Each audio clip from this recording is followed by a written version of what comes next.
সম্মানিত উপস্থিতি, এই যদি হয় অবস্থা, তো আমরা বর্তমান সময়ে যে একটি সুযোগ পেয়েছি, এই সুযোগটা আমাদেরকে কাজে লাগাতে হবে। সম্মানিত উপস্থিতি, আমরা আলোচনা করতেছিলাম সূরাতুন নাহলের ৭৯ নম্বর আয়াতে কারিমা এবং কি সূরাতুল ফুরকানের ১ নম্বর আয়াতে কারিমা। সম্মানিত উপস্থিতি, এবার আমরা জানতে পারলাম আমাদের পারিবারিক জীবন কেমন হবে, আমাদের সামাজিক জীবন কেমন হবে, আমাদের প্রত্যেকটা জীবন কেমন হবে। এবার আমরা পারিবারিক জীবন আর সামাজিক জীবন সম্পর্কে অনেক জায়গায় আলোচনা শুনে থাকি। এবার বলতে পারেন, হুজুর আমরা তো পারিবারিক জীবনটাও মানলাম, সামাজিক জীবনটাও মানলাম, আপনি যেই কুরআন থেকে কথা বলছেন, এই কুরআন কি পারবে বর্তমান বিজ্ঞানের সঙ্গে, এই কুরআন আল কারীম কি পারবে বিজ্ঞানের সঙ্গে সামঞ্জস্য করে চলতে? সম্মানিত উপস্থিতি, এমন প্রশ্ন যখন আপনি কুরআন আল কারীমটাকে জানিয়ে দিচ্ছেন, কুরআন আল কারীম তখন জানিয়ে দিয়ে বলছেন, ও পৃথিবীর মানুষ তুমি এমনটা ভেবো না, কুরআন আল কারীম অত্যন্ত দুর্বল এমনটা ভাবার কারণ নাই, কারণ কুরআন আল কারীম অত্যন্ত সবল একটি গ্রন্থ। তুমি যখন বলছো এই পৃথিবীর মধ্যে কেবলমাত্র বিজ্ঞানগুলো এমন এক থিওরি আবিষ্কার করলো যার নাম দিয়ে দিল বিগ ব্যাং থিওরি, যেই আবিষ্কার করার পরে তারা লাফালাফি শুরু করলো আর তারা বলতে শুরু করলো আমরা আবিষ্কার করে ফেলেছি এই পৃথিবীর আসমান আর জমিন একত্রে ছিল।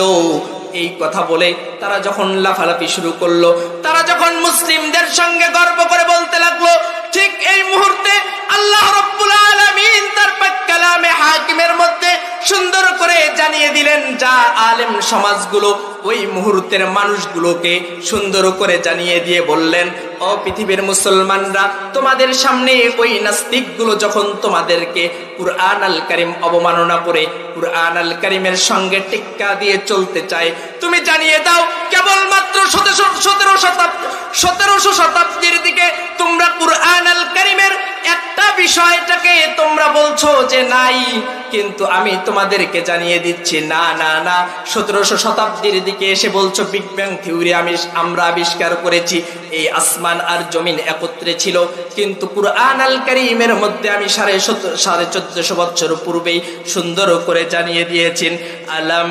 ইয়ারাল্লাযীনা কাফারু আন্নাস সামাওয়াতি ওয়াল আরদ কানাতা রাতকান ফাফাতাকনাহুমা ওয়াজআলনা মিনাল মাই কুল্লা শাইইন হাই। আল্লাহ রাব্বুল আলামিন বলেন, আওয়ালাম ইয়ারাল্লাযীনা কাফারু, যারা অস্বীকার করে তারা কি দেখে না? তারা কি দেখে না এই পৃথিবীটা একদিন এমন একটা অবস্থায় ছিল? এই আয়াতে কারিমার খণ্ডন করতে গিয়ে আল্লাহ রাব্বুল আলামিন তার পাক কালামে হাকিমের অন্য একটি সূরার মধ্যে সুন্দর করে জানিয়ে দিয়ে বলেন, সুম্মাস্তাওয়া ইলাস সামাই ওয়া হিয়া দুখানু ফাকালা লাহা ওয়ালিল আরদি ইতিনা তাওআন ওয়া কারহা। ওই নাস্তিকগুলো কি চোখে দেখে না? ওই নাস্তিকগুলোর কি চোখে পড়ে না? এই পৃথিবীর মধ্যে এমন একটা সময় ছিল যেই সময়টার মধ্যে আসমান আর জমিন একত্রিত ছিল, আর এই আসমান আর জমিনটাকে আমি হুকুম দিলাম, এই আসমান আর জমিন তোমরা ভিন্ন হয়ে যাও, আর সঙ্গে সঙ্গে তাওআন ওয়া কারহা ক্বালাতা আতাইতা মিনাত তাঈন, আর সঙ্গে সঙ্গে আসমান আর জমিনটা আলাদা হয়ে গেল। বলেন না সুবহানাল্লাহ।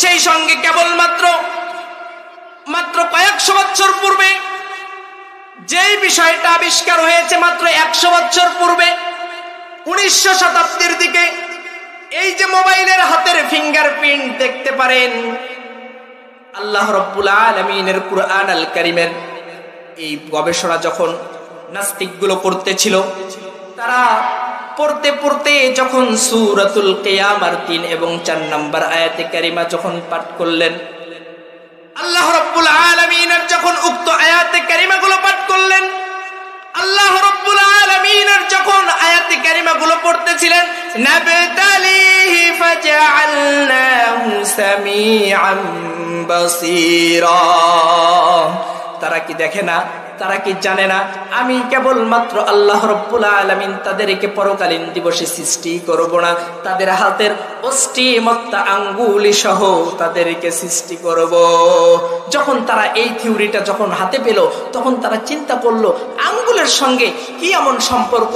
যখন এই চিন্তা করতেছিলেন, এই চিন্তা করার পরে তারা এই চিন্তার থেকে মাথায় নিলেন। মাথায় নেবার পরে তারা একটি গবেষণা চালালেন। এই গবেষণার পরে তারা দেখতে পেলেন আশ্চর্যজনক ঘটনা। তারা ফিঙ্গারপ্রিন্ট নিতে শুরু করলেন। ফিঙ্গারপ্রিন্ট নেওয়ার পরে যেই বিষয়টা দেখতে পেলেন, একজনের হাতের ফিঙ্গারপ্রিন্টের সঙ্গে অন্যজনের হাতের ফিঙ্গারপ্রিন্ট মেলে না।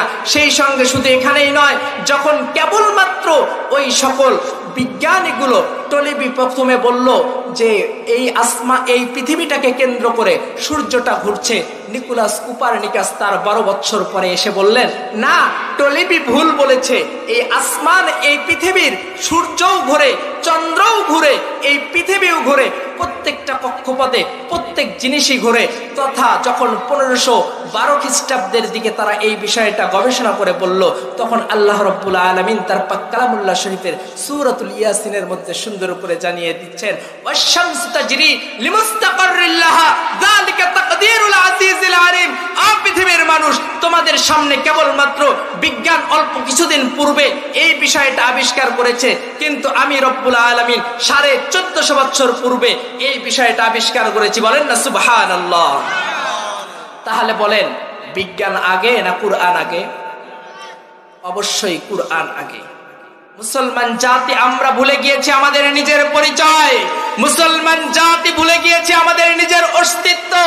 আমরা কুরআন আল কারীমটাকে আজকে ছেড়ে দিয়েছি। যে 2-4 জন আমরা কুরআন আল কারীমটাকে ধরেছি, এই কুরআন আল কারীমটাকে শুধুমাত্র ধরেছি ঝাড়ফুঁকের ব্যবসা আর তাবিজের ব্যবসা। আমরা যতদিন পর্যন্ত ঝাড়ফুঁক আর তাবিজের ব্যবসা থেকে বেরিয়ে আসতে না পারবো, ততদিন পর্যন্ত মুসলমানরা আমরা স্বাধীনতা আনতে পারবো না। বলেন ঠিক কিনা?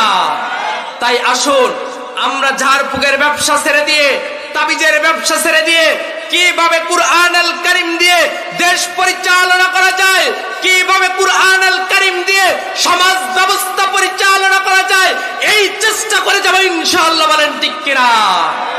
সম্মানিত উপস্থিতি, আজকে আমরা যে স্বাধীন ভূখণ্ডে স্বাধীনভাবে কথা বলছি, এই স্বাধীন ভূখণ্ডে এক সময় আমরা স্বাধীনভাবে কথা বলতে পারতাম না। আমরা এক সময় স্বাধীনভাবে কুরআনের কথার দাওয়াতগুলো দিতে পারতাম না। এই সুযোগ আমাদের এমনে এমনে হয় নাই। এই সুযোগ আসার পিছনে আমাদের কাছ থেকে বিদায় নিতে হয়েছে আমার ভাই আবু সাইদকে। আবু সাইদের মতো হাজার হাজার সৈনিককে জীবন দিয়ে এই বিজয় ছিনিয়ে আনতে হয়েছে। বলেন ঠিক কিনা? সম্মানিত উপস্থিতি, আপনারা কি রাগ করেছেন? তাহলে কথা বলেন না যে। সম্মানিত উপস্থিতি, আপনাদের কষ্ট হচ্ছে, তাহলে আরো একটু চালানো যাবে ইনশাআল্লাহ। তাহলে একটাবার আমরা তাকবীর দিয়ে আল্লাহ রাব্বুল আলামিনের জমিনের এই প্যান্ডেলটাকে মুখরিত করি। আপনাদের এই তাকবীরেই বোঝা যাবে যে আর কতক্ষণ চলবে। নারায়ে তাকবীর! আলহামদুলিল্লাহ, চলবে আর কিছুক্ষণ। সম্মানিত উপস্থিতি, আমি বলতেছিলাম এই যেই বিজয়টা এসেছে, এই বিজয় একদিনে আসে নাই। এই বিজয় একজনের রক্তে, 2 জনের রক্তে আসে নাই। এই বিজয় আনতে গিয়ে 2000-এরও অধিক আমার ছাত্র ভাইরা তাজা প্রাণ বিলিয়ে দিয়েছে। বলেন ঠিক কিনা? অতএব এই বিজয় হয়েছে কুরআনের জন্য, এই বিজয় হয়েছে ইসলামের জন্য। আগামী দিনে যদি আমরা ইসলামকে রাষ্ট্রীয় পার্লামেন্টে নিতে না পারি, বুঝতে হবে আমাদের মতো পোড়া কপালি আর কেউ নাই। এবার বলতে পারেন, হুজুর, ইসলাম যদি রাষ্ট্রীয় সংবিধানে আসে তো আমাদের উপকার কি? সম্মানিত উপস্থিতি, এই কুরআন যদি রাষ্ট্রীয় সংবিধানে আসে তবে আমাদের জন্য খুন খারাপি, ছিনতাই, রাহজানি আর জেনার মতো ব্যভিচারগুলো বন্ধ হবে। বলেন ঠিক কিনা? তার বাস্তবতার প্রমাণ দিয়েছে আজকে আফগানের দিকে তাকান, আফগানিস্তান মোল্লাদের হাতে যাওয়ার অল্প কিছুদিনের মধ্যে দেখা যায় পলিথিনের ব্যাগের মধ্যে করে টাকা নিয়ে যায়, কিন্তু কোন প্রকার ছিনতাই করার মতো কোন ডাকাত পাওয়া যায় না। বলেন ঠিক কিনা? আমরা আবারও দেখতে চাই এই কুরআন দিয়ে রাষ্ট্রীয় ব্যবস্থা কেমনে চলে। সম্মানিত উপস্থিতি, তাই আসুন আমরা কুরআন আল কারীমের পক্ষে থাকি, এমনকি কুরআন আল কারীম অনুযায়ী জীবন যাপন করার চেষ্টা করি।